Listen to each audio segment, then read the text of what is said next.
যোৱা বছৰ অসমৰ 26,000 থাৰ্ড গ্ৰেড আৰু ফ'ৰ্থ গ্ৰেড চাকৰিৰ বাবে প্ৰায় 12 লাখ লোকে আবেদন কৰিছিল। অৰ্থাৎ এটা চাকৰিৰ বিপৰীতে প্ৰায় 46জন শিক্ষিত যুৱক যুৱতী এপ্লাই কৰিছিল। তৃতীয় বৰ্গৰ 13,300টা পদ আৰু চতুৰ্থ বৰ্গৰ 13,341টা পদৰ বাবে লিখিত পৰীক্ষাত অৱতীৰ্ণ হৈছিল মুঠ 15 লাখ পৰীক্ষাৰ্থী।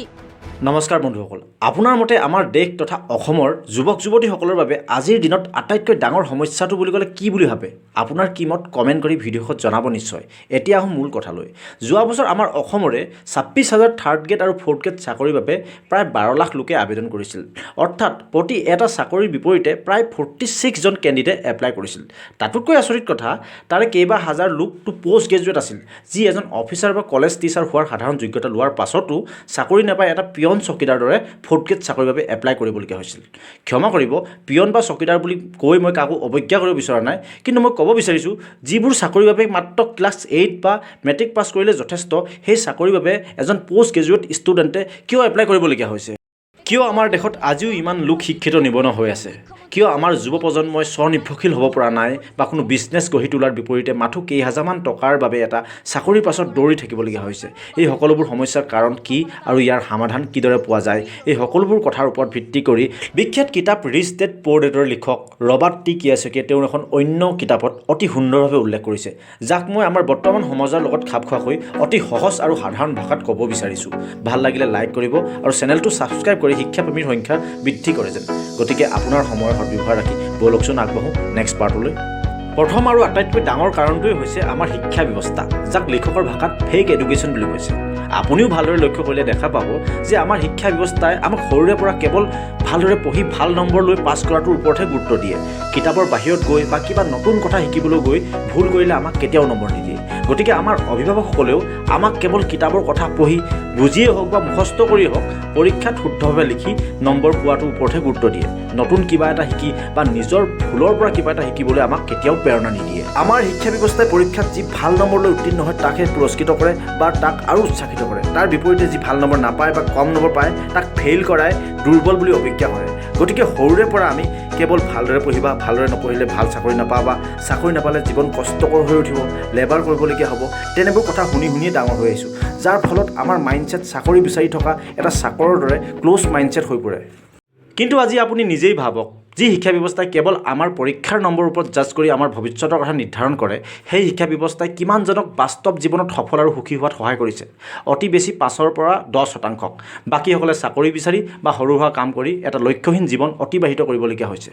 কিন্তু ইয়াৰ অৰ্থ এইটো বুজোৱা নাই যে জীৱনত সফল হ'বলৈ আমাক শিক্ষাৰ প্ৰয়োজনীয়তা নাই, বৰঞ্চ আজিৰ দিনত শিক্ষাৰ প্ৰয়োজনীয়তা আগতকৈ বহুত বেছি হৈ আহিছে। কিন্তু কেৱল কিতাপী ভাষাতে শিক্ষা সীমাবদ্ধতা নাথাকি ৰিয়েল লাইফৰ লগত জড়িত ৰিয়েল এডুকেশ্যন হ'ব লাগে, য'ত ল'ৰা ছোৱালীক সৰুৰে পৰা ফাইনেন্স মেনেজমেণ্ট আদি শিকাব লাগে বা নতুন স্কিল ডেভেলপমেণ্ট কৰাত সহায় কৰিব লাগে। দ্বিতীয়তে, লিখকৰ মতে শিক্ষা ব্যৱস্থাই ছাত্ৰ ছাত্ৰীক সৰুৰে পৰা ভুল কৰিলে পানিছমেণ্ট নিদি বৰঞ্চ নতুন কথা শিকিবলৈ বা একেটা সমস্যাকে বিভিন্ন ধৰণে সমাধান কৰিবলৈ শিকাব লাগে। কিয়নো কিতাপত যদিও সকলো সমস্যাৰে এটা শুদ্ধ উত্তৰ থাকে, কিন্তু বাস্তৱ জীৱনত সকলো সমস্যাৰে কেইবাটাও আৰু বিভিন্ন ধৰণৰ সমাধান থাকিব পাৰে। যিদৰে এটা শিশুৱে প্ৰথমে বগাব শিকে, তাৰ পাছত পৰি ধৰি হ'লেও থিয় হ'ব শিকে আৰু লাহে লাহে খোজকাঢ়িবলৈ শিকে, ঠিক সেইদৰে আমাৰ শিক্ষা ব্যৱস্থাই আমাৰ ছাত্ৰ ছাত্ৰীক প্ৰথমৰ পৰাই প্ৰেক্টিকেল শিক্ষা দিয়াতহে গুৰুত্ব দিব লাগে। অৰ্থাৎ নিজৰ ভুলৰ পৰা শিকিবলৈ তেওঁলোকক সুবিধা দিব লাগে, যাতে ভৱিষ্যতে কেৱল চাকৰি বিচাৰি থকা ক্ল'জ মাইণ্ডছেটৰ গৰাকী নহয়, জীৱনৰ সকলো সমস্যাকে সাহসেৰে ল'ব পৰাকৈ অ'পেন মাইণ্ডছেটৰ গৰাকী হৈ উঠাত সহায় কৰে। পৃথিৱীৰ বিভিন্ন দিশত এনে বহু হাজাৰ হাজাৰ লোকৰ উদাহৰণ আছে, যি নিজৰ ভুলৰ পৰা শিকি শিকিয়েই সফল হৈছে আৰু নিজৰ লগতে মানৱ জাতিৰ বাবে বহু উল্লেখযোগ্য অৱদান আগবঢ়াই থৈ গৈছে।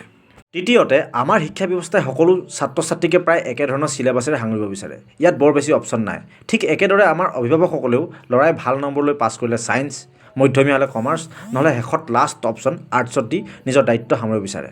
তাৰ বাহিৰে শিক্ষাৰ্থীয়ে বেলেগ ধৰণৰ শিক্ষা ল'ব বিচাৰিলেও অভিভাৱকে নিদিয়ে, কিয়নো চিলেবাছৰ বাহিৰত গ'লে চাকৰি নাপাব, চাকৰি নাপালে ভৱিষ্যত অন্ধকাৰ ইত্যাদি ইত্যাদি কথা।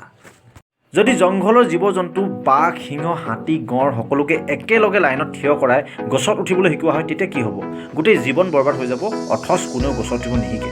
ঠিক এক প্ৰকাৰে আমাৰ শিক্ষা ব্যৱস্থায়ো ল'ৰা ছোৱালীৰ লগত কিছু ক্ষেত্ৰত এনেধৰণৰ ব্যৱহাৰ কৰিছে যেন লাগে, য'ত ল'ৰা ছোৱালীৰ ৰুচি অভিৰুচি, ইচ্ছা অনিচ্ছাৰ কোনো বুজ নোলোৱাকৈ কিতাপৰ পাছত কিতাপ মুখস্থ কৰাই ল'ৰা ছোৱালীৰ আধা জীৱন বৰবাদ কৰি দিয়া হৈছে আৰু শেষত চাকৰি নাপাই ল'ৰা ডিপ্ৰেশ্যন নহ'লে অসৎ পথ ল'বলৈ বাধ্য হৈ পৰিছে আপোনাৰ দৃষ্টিত যিকোনো দিশতে সফল হোৱা কেইজনমান আপোনাৰ ফেভাৰিট ব্যক্তিৰ নাম ভাবকচোন মই গাৰাণ্টি দি ক'ব পাৰিম যে এটলিষ্ট তেওঁলোক এই শিক্ষাৰ জৰিয়তে সফল হোৱা নাই উদাহৰণ হিচাপে জনপ্ৰিয় ক্ৰিকেটাৰ বিৰাট কোহলিৰ হাতত কোনো ক্ৰিকেটৰ ডিগ্ৰী নাই বা জুবিন গাৰ্গৰ ওচৰত কোনো গানৰ ডিগ্ৰী নাই বা সকলোৰে মৰমৰ মামাৰ ওচৰতো কোনো পলিটিকেল নেতাৰ ডিগ্ৰী নাই অথচ সফল তেওঁলোক নিজৰ ক্ষেত্ৰত গতিকে শিক্ষা ব্যৱস্থাই কেৱল চাকৰি কেন্দ্ৰিত শিক্ষাতে সীমাবদ্ধতা নাথাকি প্ৰেক্টিকেল আৰু সময় উপযোগী চিলেবাছ প্ৰস্তুত কৰাই উঠি অহা প্ৰজন্মৰ লগতে দেশৰ উন্নতিত অৰিহণা যোগায় বন্ধুসকল এয়াই আছিল বিখ্যাত লিখক ৰবাৰ্ট টি কিয়ছাকিৰ দ্বাৰা লিখিত কিতাপ বি ৰিচ বি হেপী আধাৰত যুগুতোৱা কিছু কথা ভাল লাগিলে ভিডিঅ'টো লাইক কৰিব শ্বেয়াৰ কৰক ভিডিঅ'টো সেইসকলক যাক এনেধৰণৰ ভিডিঅ'ৰ প্ৰয়োজন আছে বুলি আপুনি ভাবে